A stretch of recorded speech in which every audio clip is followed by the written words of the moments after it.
اعوذ باللہ من الشیطان الرجیم بسم اللہ الرحمن الرحیم۔ کیا ہوگا؟ ماں بیچاری کی ساری زندگی پردے ڈالتے بیت گئی۔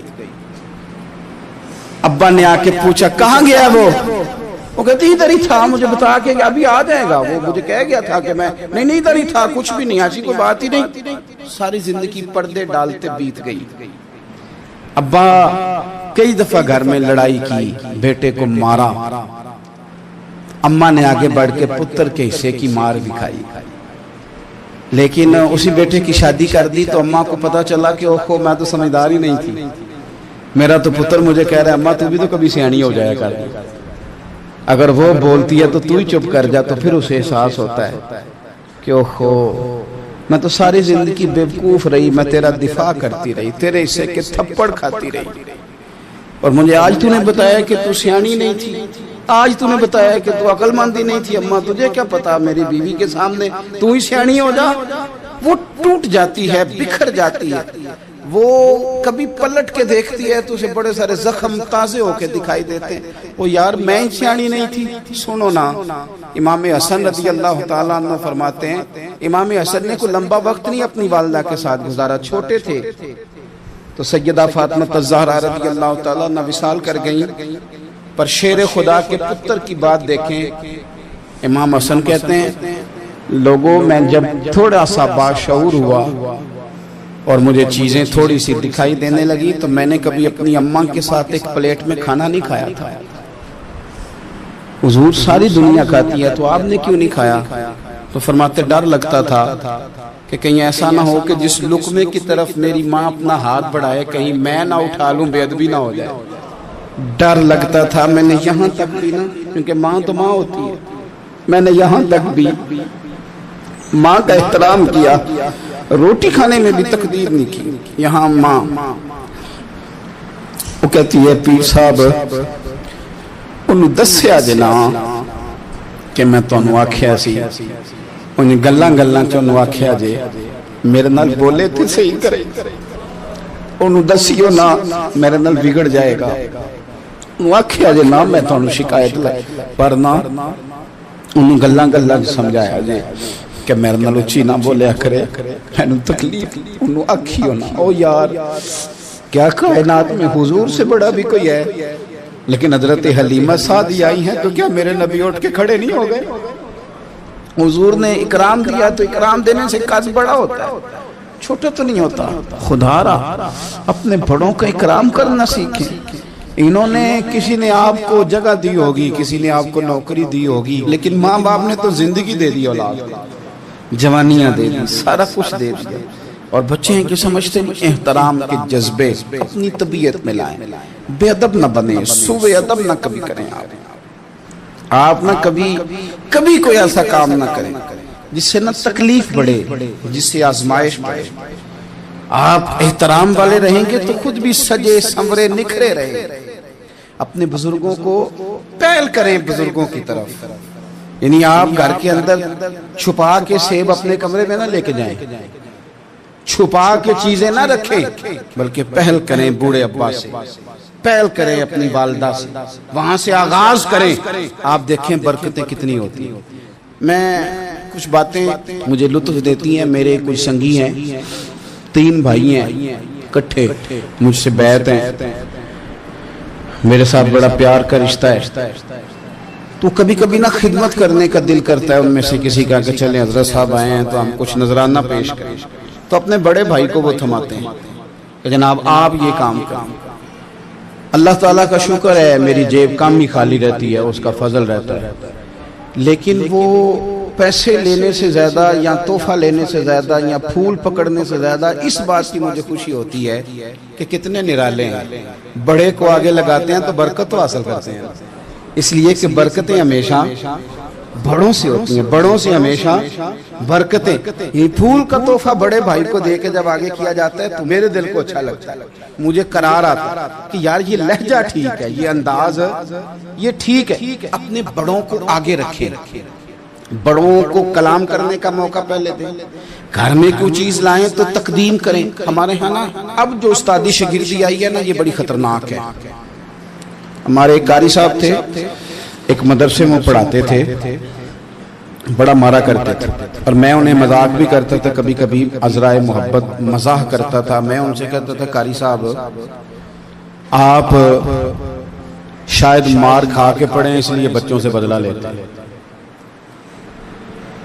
تو کچھ دن پہلے، کچھ عرصہ پہلے ملاقات ہوئی تو میں ان کے ادارے کے قریب سے گزر رہا تھا، تو میں نے ان کا نا وہ ڈیسک وغیرہ چیک کیا، تو ان کے پاس نا سوٹی علیحدہ ہوتی تھی، پائپ 2 قسم کے علیحدہ ہوتے تھے، پانی والا علیحدہ اور گیس والا علیحدہ، بڑا مارتے تھے بچوں کو۔ مجھے بھی اختلاف تھا اس بات سے، میں ان کو گزارش بھی کرتا تھا، تو میں گیا تو وہ جس طرح وہ خیر استاد کمال کے تھے، انہوں نے بڑے کامیاب حافظ تیار کیے، اور ویسے بھی بندہ بڑا بااصول، بڑے اچھے، بڑے نفیس۔ میں نے ان سے کہا کہ وہ خیر ہے، چھوٹیاں کدھر گئیں آپ کی؟ کہنے لگے حضرت صاحب نہ شاگرد رہے، نہ استاد رہے، نہ وہ ماں باپ رہے۔ کہنے لگے پتہ نہیں 2-4 سالوں میں کیا ہوا ہے۔ تو میں نے کہا آپ کو تو کوئی منع کاری نہیں، میں نے کئی دفعہ سمجھایا تھا، آپ باز نہیں آتے۔ کہتے تھے اب آ گیا ہوں، اس لیے کہ ایک کو چھڑی مار رہے ہوتے ہیں تو دوسرا ساتھ ویڈیو بنا رہا ہوتا ہے۔ پہلے طالب علم اس طرح کی توہین کا رویہ استادوں کے ساتھ نہیں کرتے تھے، وہ کہتے تھے جیسے بھی ہے فیض استاد سے لینا ہے۔ اب آپ ذرا گھور کے دیکھیں تو کہتے ہیں لاؤ کتابیں، جا رہا ہوں بڑے مدرسے، بڑے کالج، بڑے اسکول۔ میں نے اپنی زندگی میں دیکھا کہ ہمارے بڑے کہتے تھے، کبھی گارا کے بتاتے نا استاد جی نے مارا ہے، تو کہتے تھے کسی غلطی سے مارا ہوگا، اور اس طرح کے سخت لفظ بولتے تھے کہ ہمیں لگتا تھا کہ ہمارے بزرگ ہمارے ساتھ زیادتی کر رہے ہیں۔ وہ کہتے تھے کہ منو ہڈیاں چاہیے نے پڑھیا ہو رہے، یہ لفظ کہتے تھے میرے ابا جی، میری اماں، ہڈیاں دیا جی سانو پر دیا جی پڑھیا۔ اب کیا ماحول ہے، ڈر آتا ہے، چے گھورتے ہیں۔ ان کی اماں آگے کہتی ہے تو 8000 کا مولوی ہے، میرا 1.25 کروڑ کا بچہ ہے، تیری طاقت کیسی ہوئی چودھری کے بچے کو ہاتھ لگانے کی؟ اتنی تیری جرت کہ میں نے میرے بیٹے کو ہاتھ لگایا ہے؟ کروں گی نا کل بندے کٹھے، تیری کراؤں گی چھوٹی مسجد سے، تو اتنی تیری طاقت کہ تو میرے بچے کو مارے۔ ہم نے نا پرموٹ کی چیزیں، پرموٹ۔ حضرت خواجہ حسن بصری رحمت اللہ علیہ فرمایا کرتے تھے ادب نہ ہو تو علم آ ہی نہیں سکتا، اس لیے کہ کتابیں رہنمائی کرتی ہیں، کتابوں کی ترجمانی تو استاد نے کرنی ہے۔ تو اگر آپ وہ احترام ہی نہیں ہے، وہ طبیعت ہی نہیں ہے، وہ ذوق ہی نہیں ہے، سیکھنے کا وہ خاص جذبہ ہی نہیں ہے۔ ہمارے اصحاب رحمت اللہ علیہ فرمایا کرتے تھے بہت سارے لوگ بڑے بڑے درویشوں کے پاس جا کے خالی آتے ہیں۔ حضور کیوں؟ فرماتے تھے اس لیے کہ کشکول سیدھا نہیں کرتے، پیالہ سیدھا نہ ہو تو خیرات آیا نہیں کرتے، ادب نہیں کرتے، احترام نہیں کرتے، پیالہ سیدھا نہیں کرتے۔ پیالہ سیدھا نہ ہو تو وہ تو جو دینا ہو وہ بھی نیچے گر جاتا ہے۔ احترام، ایک شخص نے نا حضرت سیدنا امیر معاویہ رضی اللہ تعالیٰ عنہ سے کہا کہ میں نے زیارت کرنی ہے حضرت امام حسین رضی اللہ تعالیٰ عنہ، مدینہ شریف جا رہا ہوں، میں نے ان کو پہلے دیکھا نہیں ہوا، تو مجھے بتائیے امام علی مقام رضی اللہ تعالیٰ عنہ کو میں کیسے پہچانوں گا؟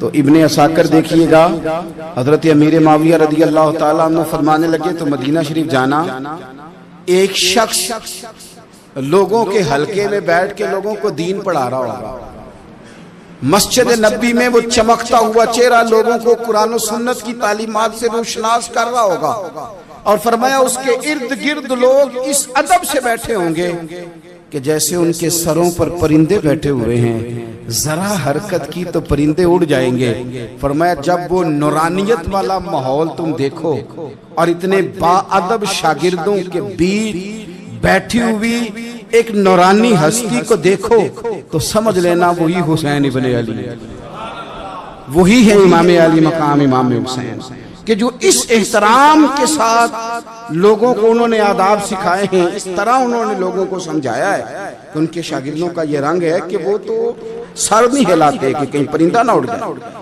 اس انداز میں جب لوگ، مجھے بات یاد آ گئی، امام احمد بن حنبل رحمت اللہ علیہ بہت بڑے محدث تھے، تو مجھے پتہ ہے اگر آپ مجھ سے پوچھیں گے نا اس دور میں فقہ سب سے بہترین کس کو آتی ہے تو میں آپ کو بتا سکتا ہوں، کیونکہ میرا شعبہ ہے نا۔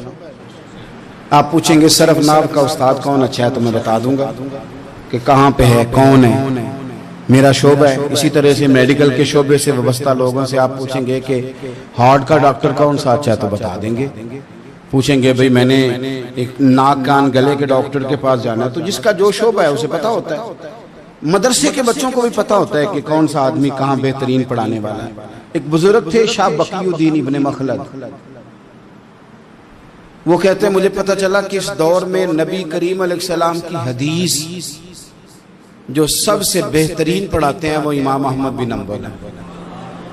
ان کو حضور کی حدیث سے جو خاص شغف ہے وہ کسی اور کو نہیں. کہتے ہیں میرے دل میں لو لگ گئی، حالانکہ میں امیر گھرانے سے تھا.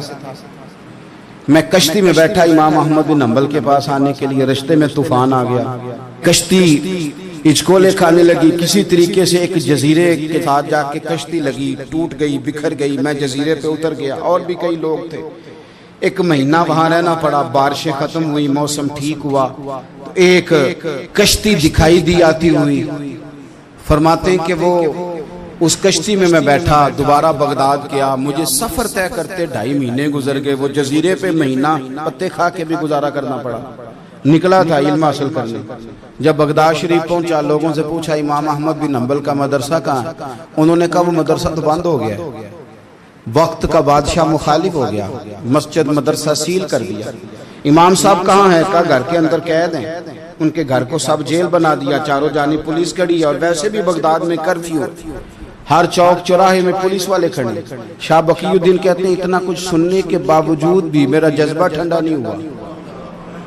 وہ مہینے میں سفر کی صحبتیں، گو سنا تھا کہ آستانہ یار دور ہے، پر ہم نے بھی ٹھان لی تھی کہ جانا. گو سنا تھا کہ آستانہ یار دور ہے، پر ہم نے یہ ٹھان لی تھی کہ جانا ضرور ہے. کہتے پہنچ گئے. اب پتا چلا کہ کرفیو ہے، سڑکوں پہ پولیس کھڑی ہے، گلیوں میں چوکوں چوراہوں میں پہرے ہیں. امام صاحب تک تو جا کوئی نہیں سکتا. کہتے ہیں میں نے ایک شخص کی منت کی، میں نے کہا کسی طریقے گاڑی بتا. کہنے لگا میں اشارہ بھی نہیں کر سکتا، سخت حالات. وہ کوئی طریقہ. میں نے جب زیادہ تڑپ کے کہا کہ وہ شخص کہنے لگا میں ان کے گھر کے قریب تجھے لے جاؤں گا اور گزرتے وقت صرف آنکھ کا اشارہ کروں گا. کہتے ہیں میں نے کہا یہ بھی ٹھیک ہے.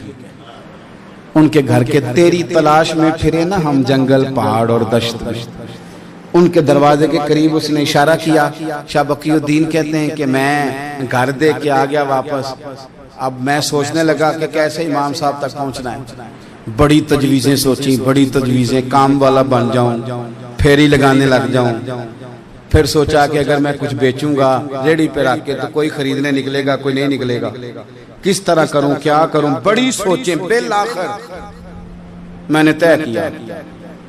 اللہ اکبر. میں نے نہ کپڑے پھاڑ لیے، امامہ اتار دیا. فرماتے ہیں کہ ایک پیالہ مٹی کا خرید کے گلے میں رسی سے باندھ لیا، اور امام احمد بن حنبل کی 3 گلیوں پیچھے میں نے دروازہ دروازہ صدا لگانی شروع کی. فقیر ہوں، اللہ کے نام پہ لینے آیا ہوں. کہتے ہیں ایک ایک دینار مانگتے مانگتے مانگتے مانگتے آزم یار منون دی خاطر اساں کی پیش وٹائے. کہتے ہیں مانگتے مانگتے نا میں امام احمد بن حنبل کے دروازے تک آیا. امیر گھر کا بچہ تھا، بڑے پیسے جیب میں ہوتے تھے. امام کے دروازے پہ صدا لگائی، کوئی ہے اللہ کے نام پہ دینے والا؟ کہتے ہیں وہ نور بھرا دروازہ کھلا. ایک گورے مکھڑے والا، سفید داڑھی والا، سونے امامے والا، چمکدار آنکھیں، نورانی شباہت. کہتے امام احمد بن حنبل باہر آئے، اور جیسے ایک دینار میرے پیالے میں ڈالنے لگے تو میں نے ہاتھ چوم کے کہا سونیا تیرے قربان جاؤں، میں دینار لینے نہیں آیا، محمد عربی کی حدیثیں سننے آیا.